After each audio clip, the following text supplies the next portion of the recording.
What's cracking, y'all? Toysok on the mic here. In my 40 plus hour review of Blue Archive, and by that I mean the first of the two videos, I stated my distaste for Momo Talk as a feature in Blue Archive. However, despite the fact that I spoke about it for around 6.5 minutes, so from 15:55 to 22:21, I did not do all that good of a job explaining why I dislike Momo Talk. I'm not the greatest review man in YouTube, and sadly I'm not able to discuss everything at great depth right from the start of a point of interest, in this case, playing Blue Archive for more than 40 hours. And that's why I'm making this video. I did not take my time making my points before, so I'm doing it here. Right now, I'm going to thank all of the websites who have helped me with laying down my definition of parasocialism. We have findapsychologist.org, sciencedirect.com, and verywellmind.com. Links in the description. Those are my sources for my definition of parasocialism.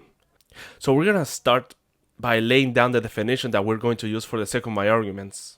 Parasocialism is the mentality of one-sided affection, compromise, interest, and/or love. It's the mindset that you can sustain a human relationship with someone real who doesn't know and/or is not interested in you. Or it could be about caring about fictional media in a pretty personal level. It's important to understand that because this is a wide spectrum, parasocialism is neither strictly a positive or a negative thing. You can monetarily support your favorite content creator without them knowing anything about you as a person. That's a type of a parasocial relationship. But this is good because it's a simple, quick, and direct way to support and motivate a particular content creator. Just don't forget to donate responsibly. Now, let's apply this to video games. For the sake of explaining myself as simply as possible, since I'm no psychologist, let's talk about the layers of parasocialness in video games, which is a concept that I have not researched specifically, and by that I mean that I literally not typed layers of parasocialness in video games onto Google search. So I don't know if what I'm about to say was directly ripped from another person's thesis, video, tech talk, whatever. The layers of parasocialness in video games are units we can use to determine the extent of any video game's attempts at creating a parasocial relationship with the player. So let's define those layers. The first layer consists of all those games that put emphasis on a group of characters, or hell, even just one dude, and puts them in a fictional world. This includes games like the 8-bit Final Fantasy games, because those games have specific instances where characters are having conversations with other characters, or instances when it's time to give exposition about the world and or the events that happen in the game, but not much more beyond that. That's why I'm using the Final Fantasy games as examples of this layer and not something even more basic like Super Mario Bros., a game that barely has lines of text that expand its universe. Hell, Dark Souls 1 falls into layer 1 when it comes to parasocialness.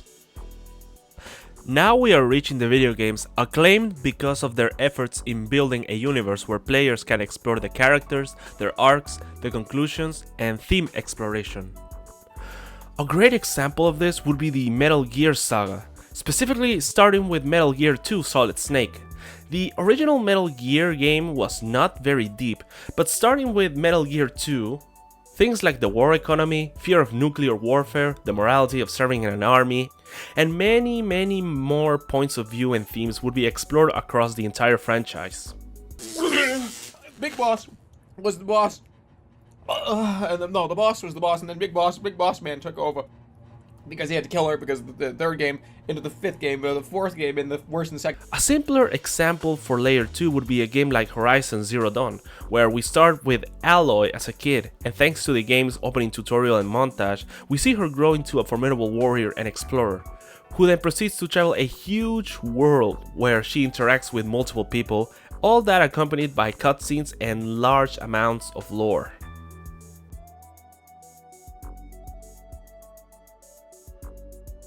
So, we have a world, and we have characters that help populate it. Now it's time to create total immersion, as opposed to basic immersion where we have a game that only takes place in first person, but still has a distinct protagonist, like for example Far Cry 3. Some studios have a different vision that leads them to a deviation from the traditional ways of video game storytelling, and that leads them to make the player quite literally the protagonist slash most influential person in a game's plot and setting. Instead of having a main character that acts like a blank slate, like how it happens in Zelda games or the Souls games, the developers decide to strip the protagonist of a specific physical representation like a canonical body, a canonical name, anything, just so that the player can project their own selves as much as possible. And that also allows the other characters to acknowledge the player in a more direct manner without having to describe what clothing they're wearing, how handsome or ugly they are, how tall or short they are, etc. This layer is where we're gonna put Blue Archive in, since the only detail we know about the sensei in Blue Archive is that they are an adult. And while it's true that sensei performs actions in the plot that are independent of the player's actions, they are also lacking in other distinctive features that makes a protagonist a character in a fictional world. Plus, Blue Archive also has Momo Talk, which I will talk more about later. But to mention this thing right now, since it's very important, Momo Talk goes way beyond simply pressing a button to talk to an NPC in a town in various RPGs you may or may not played. Each student has mini visual novels that are dedicated to give the player more info about a particular student in the form of backstory, trivia, quirks, etc. Now that we established which layer Blue Archive belongs into, I don't think I need to go into depth when it comes to layers 4 and 5, but for the sake of understanding this concept better, I will explain them briefly. Layer number 4 is for games that, on top of everything I talked before, will straight up not give you much of a game to play, or to get very specific, stuff like walking simulators, visual novels, and graphic adventures, the kinds of game experience which are not about the richness of the mechanics and the gameplay loop, but purely for the world and story they offer. And finally, layer number 5, which requires even less explanation, dating simulators. With the layers of parasocialness defined, let's talk about Momo Talk again. Momo Talk is a section within Blue Archive dedicated to visual novel experiences specific to a particular student, rather than offering content which enriches the plot. Momo Talk is there to specifically enrich the characters. Obviously, I didn't spend all my time reading every single Momo Talk, so for the sake of this video and for the sake of saving me a huge amount of time, I only read the Momo Talks of my favorite Blue Archive characters, so Yuka, Minori, Ui, Saori, and Haruka. From the most surface level perspective, Momo Talk looks like an avenue to explore the relationship that Sensei develops with each student personally, as they tackle problems the students are struggling with, and to have moments where Sensei interacts with a particular student's quirks. From a more detailed perspective is where things change a bit, since not every student is the same. And I'm 100% sure that you can apply this level of analysis to every Momo Talk from each unique student. Hell, you can go further than me. It's just that analyzing every detail about the Momo Talk is not what this video is about. And I'm not including the Momo Talk app setups that are shown before unlocking the visual novel.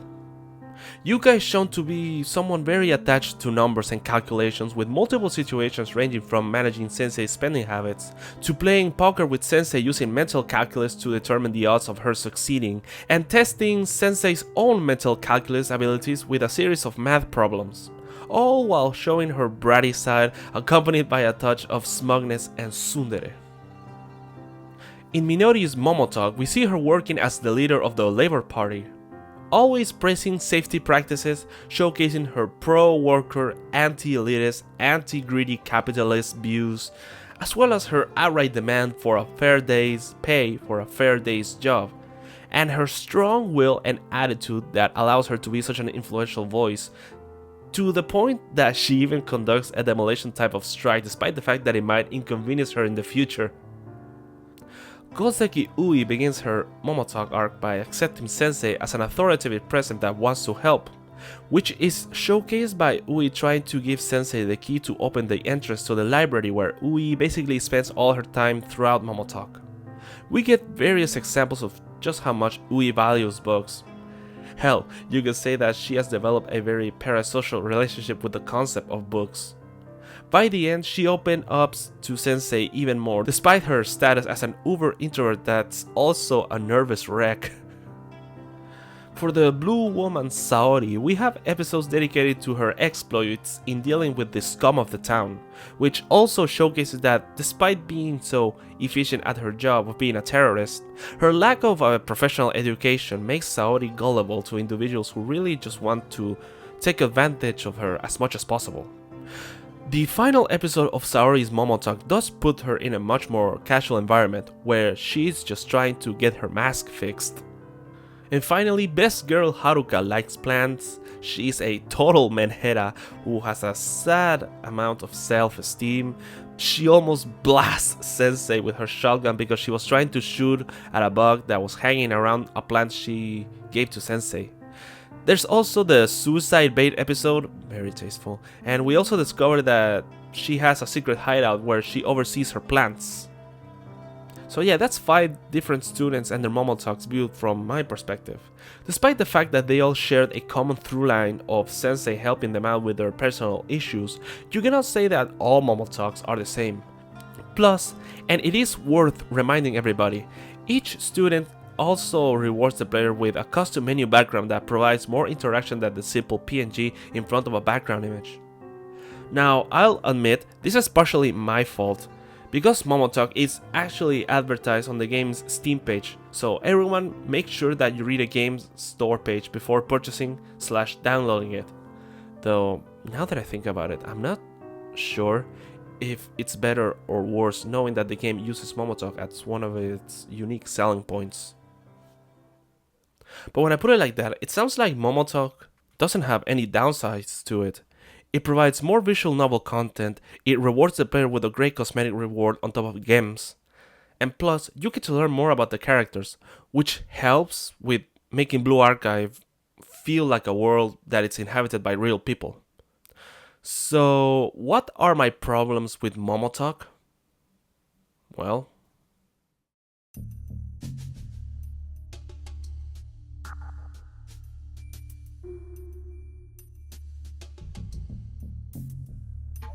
I don't think we need to get too deep into the intricacies and debates surrounding the Stop Killing Games movement or anything of the sort to understand the concept of game ownership.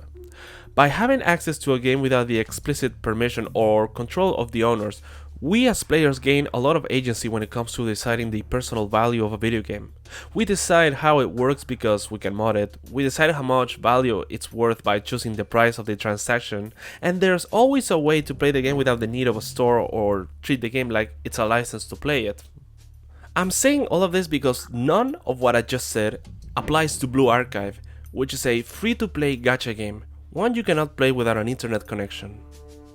When it comes to Blue Archive, we, the players, are playing under the rules of the developers and publishers.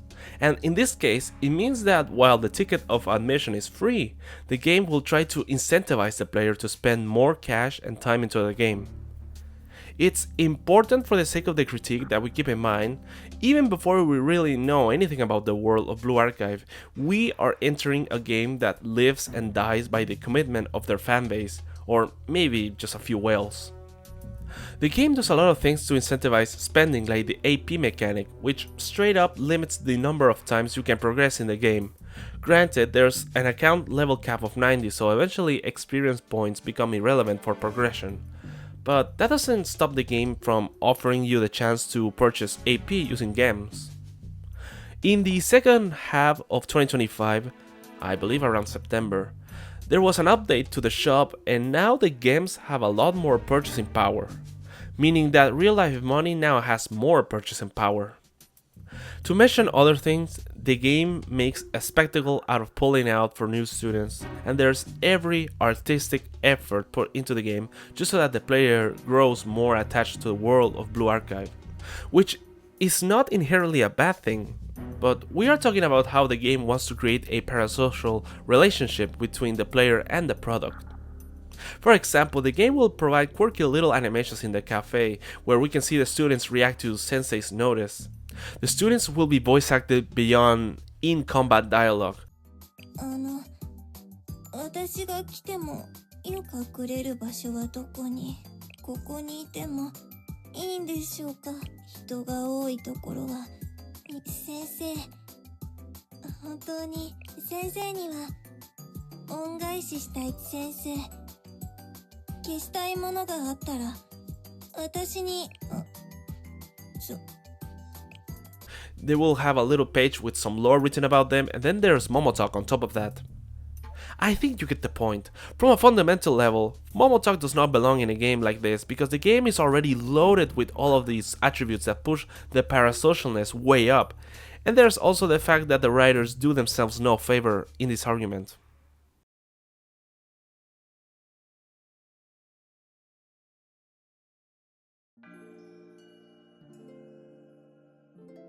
When it comes to the student-teacher interactions in Momo Talk, we find situations where the game frames the feelings of the students as somewhat romantic.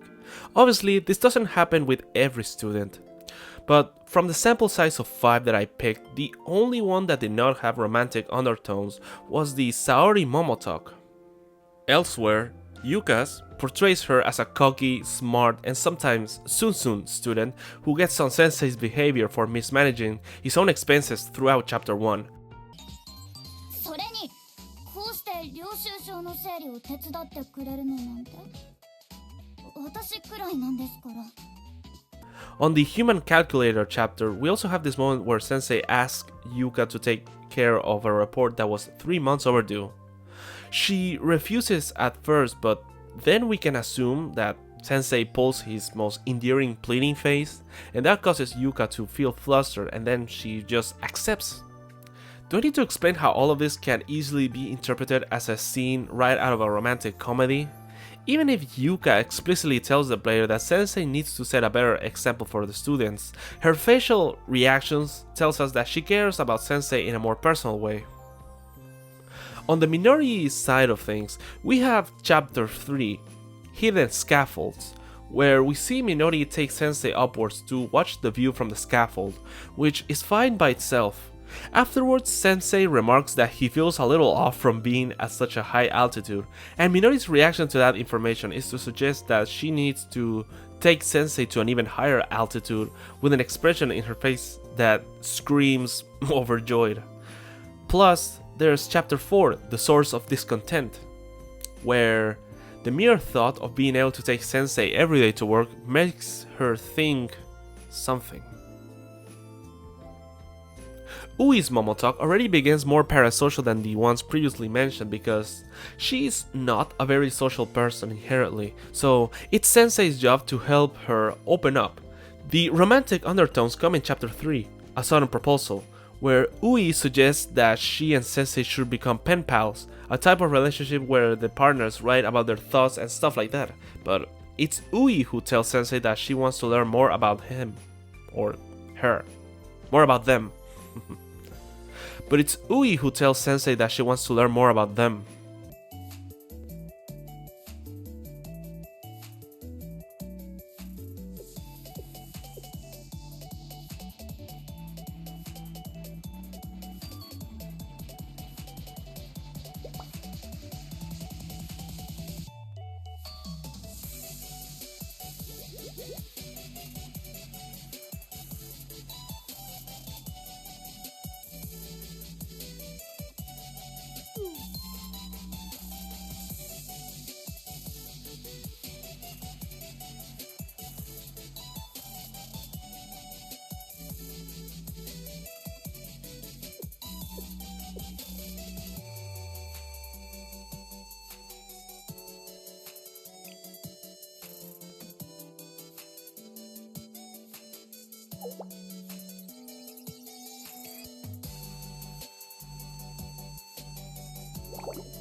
This situation would not have romantic undertones normally, but given Ui's personality traits, that of an introvert that normally does not have all that many meaningful social interactions with outsiders, and also the fact that she cares so much about books, you can connect one dot to the other. And Haruka's Momo Talk is very blunt. She cares a lot about Sensei, and her menheta personality leads her to wanting to get rid of anything that can ruin anything that she gives to Sensei, as illustrated in Chapter 2, Miscommunication. And when it comes to the live 2D menu wallpapers, these are visually great, but again, it's more proof of Blue Archive's efforts in making the player grow parasocial with the game itself, a free-to-play gacha game. And then there's the fact that the relationship level of a student is represented with the heart icon, and also before unlocking new episodes in Momo Talk, you can chat with students, chat quote unquote. But yeah, the romantic undertones are unnecessary and manipulative. These characters are not shallow without those little instances with Sensei, which is a reminder that you can always write your characters however you want. Which is to say, you can give every student additional dimension without the use of romantic situations between them and Sensei. I hope you guys understand what my problems with Momo Talk are. It's just a simple 1-2 punch of what kind of video game Blue Archive is to begin with, and the framing with some of the dialogue that's present in it. It's a stain in an otherwise great game. Now it's time to move into another important question. Is there any way to fix this? The answer is yes. In fact, there are two ways, but the problem is that neither one is an easy solution to implement, but let's go through them regardless. Solution number 1. Give Sensei a canon appearance so that our interpretation of the world changes to a more traditional setting. That way, instead of the feelings of the students being aimed at the player, they are aimed at the Sensei character. Without a physical appearance, it's difficult to make sense of the character's interactions with Sensei because we do not have a clue about what they look like. And the trouble with using our imagination is that it's an answer without limitations. Like, is Sensei just nothing but a floating voice that interacts with the students and they all go along with it? Is he tall? Is he short? Is he white? Is he thin? Is he even human-like? Is it a she or a superior gender? Who knows? Once you start to ask these questions and more, then the immersion breaks. Using the player's projection of themselves into the world helps to solve this issue, but now we run into the parasocial issue that Blue Archive has. I say screw all of this, give the player the option to choose one of however many avatars the devs wanna make, and make them one of the canon senseis that can exist, like how it's done in Pokemon Sword and Shield.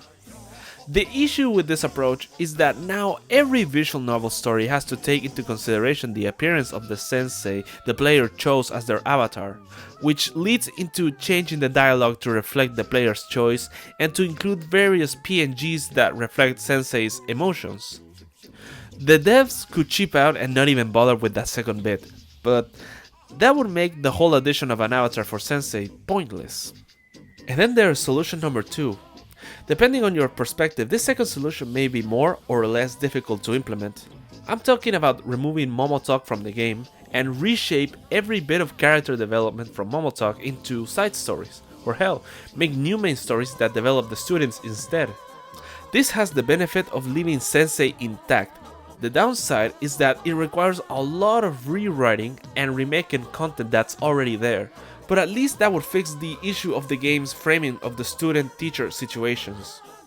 Neither of these solutions require the devs to touch the relationship level up mechanic. You know, the mechanic that gives students stat boosts when you increase the relationship level using lessons and interacting in the cafe with students that you own. Since the mechanic serves a practical purpose, the player can easily disconnect from any parasocial connection it provides. The same cannot be said about Momo Talk. If you ignore it, the characters lose development, but if you pay attention to it, then you are being exposed to this game's attempts at creating a more intimate relationship with the player. And by the way, there's nothing wrong with the game giving you gems by watching or skipping the Momo Talks and other stories because, much like the relationship mechanic, gems serve purposes beyond the parasocial aspect of Blue Archive. I hope I did a good job explaining my positions in this matter and offering some solutions. Not easy to implement solutions, but solutions nevertheless. Now, let's go to the spiciest section of the video. A response to Blue Archive's most underrated feature. All gacha games need this! This is a video made by the user FeyHunt, and it made me pay attention to it thanks to its thumbnail and title. I already had my opinion about Momo Talk before watching Fei's video, so to say that I was interested to see somebody else having basically the opposite opinion to me, and also making it into a video, would be an understatement. But before I proceed with my critique of this video, I need to put some disclaimers, plus an explanation of the format I'm going to use for the critique. Disclaimer number 1. Obviously, if you feel the necessity to respond to Fei's video because you agree with me, / think he could have done a better job, / you don't know anything about me but disagree with Fei regardless, please be thorough, knowledgeable, and factual in your response. And also be respectful of him as a person. I don't know him personally, so I'm not taking an antagonistic position against his image. In short, don't be a dick to him. Number 2, I know quite a bit about Blue Archive, but that doesn't mean I'm an expert on gacha games as a whole. So I'm going to try my best to not talk about specifically about the other gacha games he mentions that I don't know anything about. That way, I can avoid entering into debates about subjects I'm not educated about. Number 3, this seems a little obvious, but it's a good time to remind everybody that just because X YouTuber is wrong about a topic, it doesn't mean that every perspective of their side of the debate is wrong. So if either Fei or myself are wrong one way or another, it doesn't mean the debate ends with us. As I like to say, there's never a bad time for retrospection. We can all use our free time to grow and learn. Now, time to explain the format I'll be using in my response. I'm going to copy, though not exactly a one-to-one copy, of the format used by YouTuber Mauler on his series responding to In Defense of Dark Souls 2, which is a video made by HBomberGuy. Here, I'm going to play Fei's video, and as he's talking, I'm going to highlight the statements he makes as text on the screen. Then, I'm going to highlight the words I'm going to respond to, using colors that will indicate my position in the argument. If I highlight text in green, then it means that Fei and I agree on the point he's trying to make here. I may correct him if he could have stated his opinions better, or I may point out that he's stating the obvious, but not much more than that. If I highlight text in light blue, then it means that I half agree and disagree with his statements. Here, I need to provide evidence that proves that there's a difference with our opinions here, or it could be that he stated good arguments pretty poorly. If I highlight text in red, then that means that I disagree with what he said and I will have to provide counter arguments to what he's trying to argue, or point out that his statements are blatantly nonsensical. And finally, if I highlight text in brown, then it means that the statements highlighted are completely irrelevant to the conversation. This includes, but are not limited to, anecdotes, saying I feel X, Y, or Z without elaborating further, hypotheticals that lead nowhere, don't contribute to any arguments, or are simply nonsensical, and ad hominems or personal attacks in general. With the format established, let's head into my response.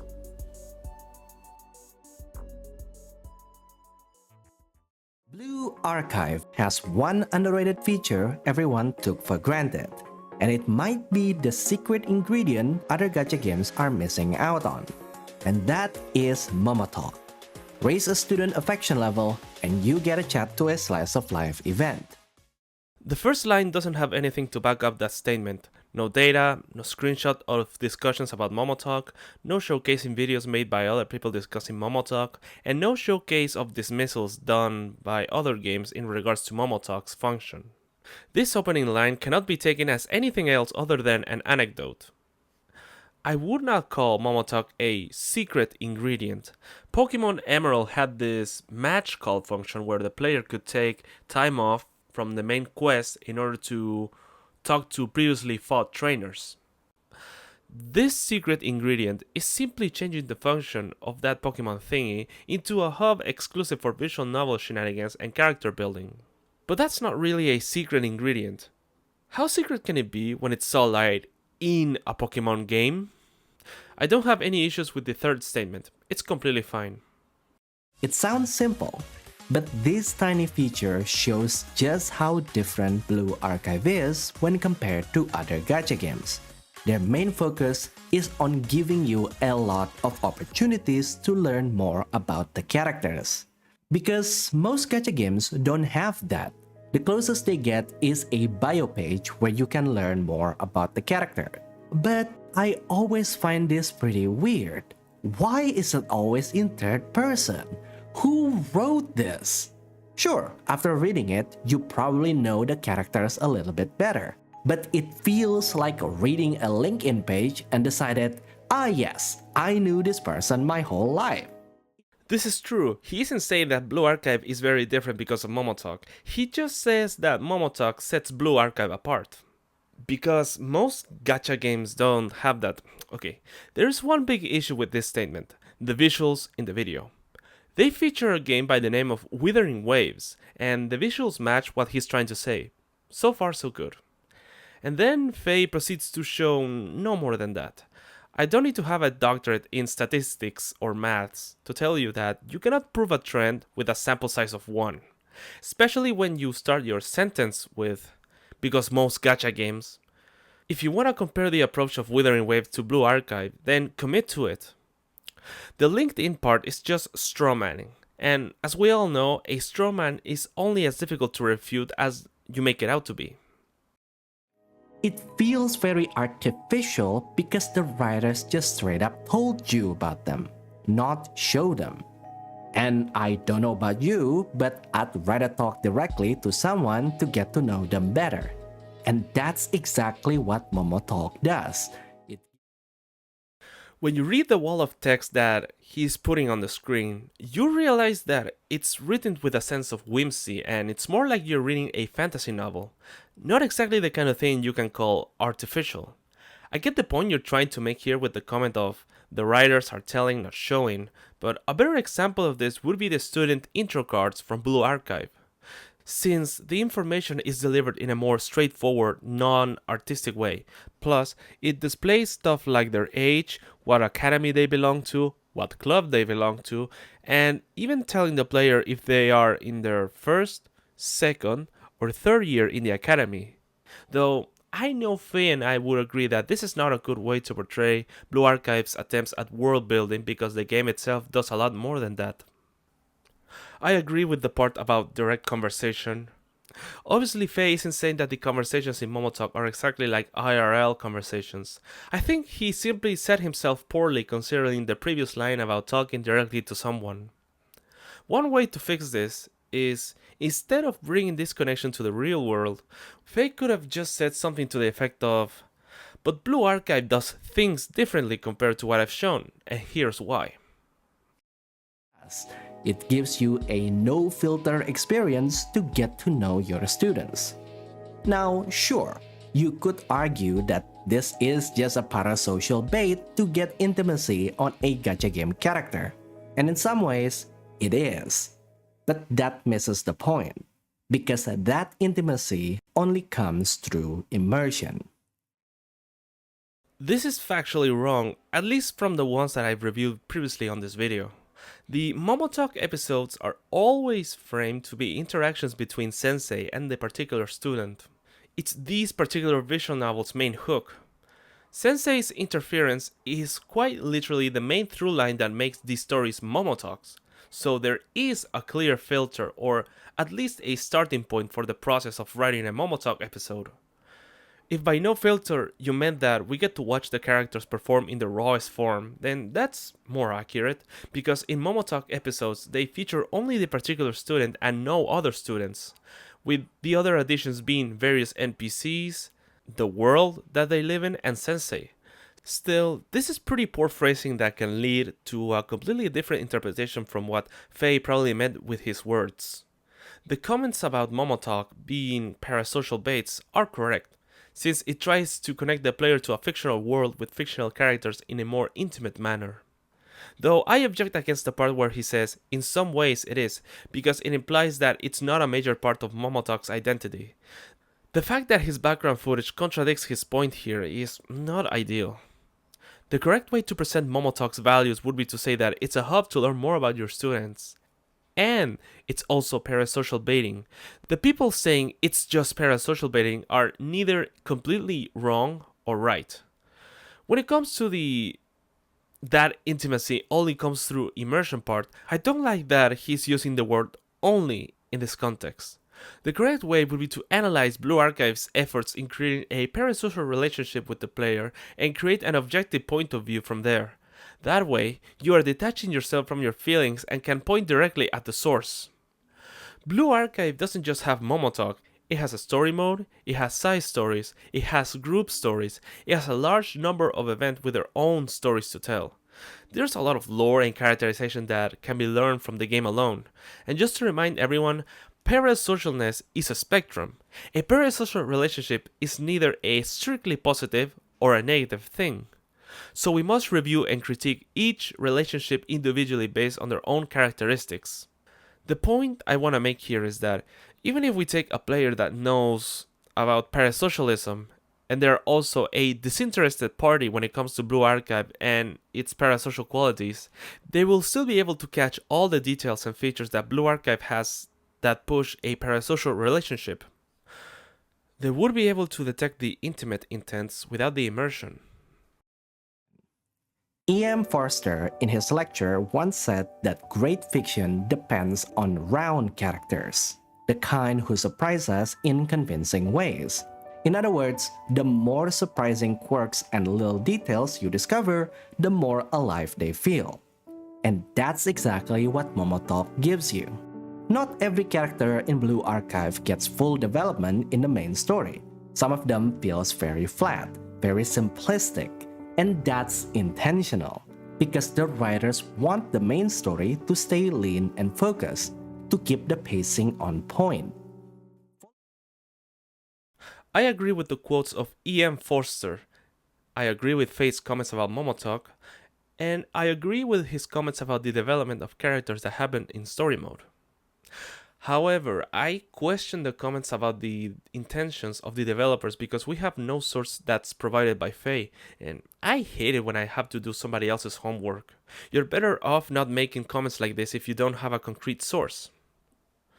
When it comes to the comments about keeping the story lean and focused and keeping the pace on point, well, I'll comment on them in a short while. But I am going to talk about the text that he places on the top of the screen. It reads, "Note, you can develop all characters in story mode too, but Momo Talk make it optional so the writers can focus on plot." I agree with the first half of this statement, but the second half sounds like Faye is making excuses for the writers of the main story. You can absolutely have character development and plot and have it flow well. It's just a creativity problem. They don't need to include every club from a particular academy in order to fill the spots for side characters. Volume 2 with full character development for Seminar, Engineering, Veritas, and CNC will be absolutely terrible to read. The story will be so slow, so convoluted, and the main theme will be diluted to oblivion.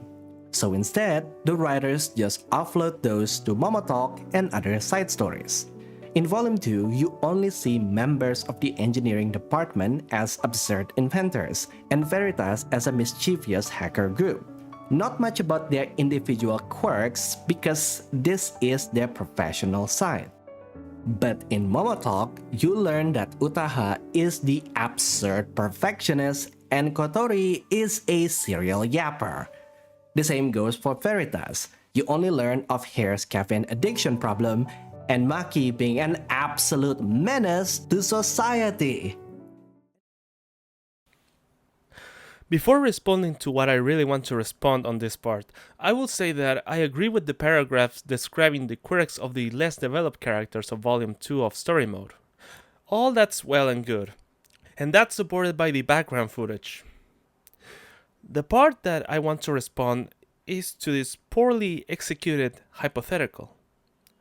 First of all, when it comes to Volume 2 of the main story, Chapter 1 has 20 episodes and Chapter 2 has 25 episodes. That's plenty of room to give development to more characters other than Yuzu, Momoi, Midori, Arisu, Ryo, Himari, and Neru. It's not like each episode takes 1.5 minutes to read through to the end. The problems can't be that the devs wanted to maintain the story lean. The Foreclosure Task Force and Eating Treaty volumes have 3 and 4 chapters respectively, and the final volume has 4 chapters as well. Though the other stories in the main story do only have 2 chapters. This is not a review of the story mode, so I will leave it at this. Why isn't every story 2 chapters? This is an RPG, and these kind of games are not known for being short in length when it comes to telling their story. If they want every student to be a rounded character, first of all, don't make too many of them, and secondly, don't put too many of them in the same story, assuming that they don't know how to pull this off. Again, this isn't supposed to be a discussion about story mode, it's just that the whole "it would be so slow" comment, it's just an excuse to not try harder. When it comes to the "it would be convoluted" comments, character development can be as straightforward or as confusing to understand as you want it to be when you are the writer or the lead writer on a particular fictional story. And I think Faye and I can agree that Blue Archive isn't trying to be deep, it's simply trying to connect with the player. Again, don't put too many characters in a single volume if it means that there will be a significant amount of them that will be left out without much development. And finally, for the themes part, themes are not very important when it comes to a story. In fact, out of the 3 potential problems that Faye highlighted, themes are the least important when compared to pacing and comprehensiveness. Saying that a story is good because it has themes, it's like saying that a song is good because of the lyrical topic that it has. And just like how you can have fantastic music without lyrics, you can have an entertaining and well-told story without a particularly deep or meaningful theme. Strong writing is far more important than themes. Without characters, a simple story would fail because we have nobody that we can put our investment into. And if the script has a lot of plot holes, then it doesn't matter if we connect with the characters because the plot will not make any sense when it's trying to be coherent. A massive rewrite sounds like a hassle, and I understand why the writers wouldn't want to do it, but I don't see any problems with Volume 2 being longer than it is. That's more space the writers have for developing the underdeveloped characters. I'm just gonna skip this part where he's summarizing the Ryo and Serika's Momo Talk. I'm just gonna say that I agree and I don't have any issues with these summaries. Of course, by no means Momo Talk is perfect. I wish we had more than 6 events per character, and I wish Sensei always acted more like a mentor who fosters student growth. But even so, Momo Talk set a bold standard, a competition. And it's one of many reasons why Blue Archive stands out in a sea of gacha games by just focusing on good character writing. I hope you guys understand why I heavily disagree with his views on Momo Talk's lack of chapters. The second comment, the one about Sensei specifically, is fine. There's nothing wrong with criticizing the writing in Momo Talk. I can totally believe the comments about Blue Archive setting a standard or at least a baseline, considering that there's this game called Love and Deep Space, which came out after Blue Archive, and that game goes even further than Blue Archive when it comes to the parasocial relationship a game can create with a player. And no, I will I will not show more than this one clip. Is this bait? Happy? I agree that there are many reasons to like Blue Archive, but the game obviously doesn't just focus on character writing, it focuses on cute and funny anime girls, and there's a lot of immediate appeal in that, which may or may not be attached to a deep story in other media. And by the way, there's always competition in the gacha game industry because there's a finite number of humans with a finite amount of time and money. So that was my response to FeyHunt. Yes, I did skip a lot of his video because the point of this was to add to my arguments about Momo Talk within Blue Archive. Check FeyHunt's channel for more context about his views surrounding the gacha game industry, because you won't find it in my channel. And well, that was it. I genuinely don't know what to do next with my next video since there are so many options to take. I could do a critique series about Blue Archive's story mode.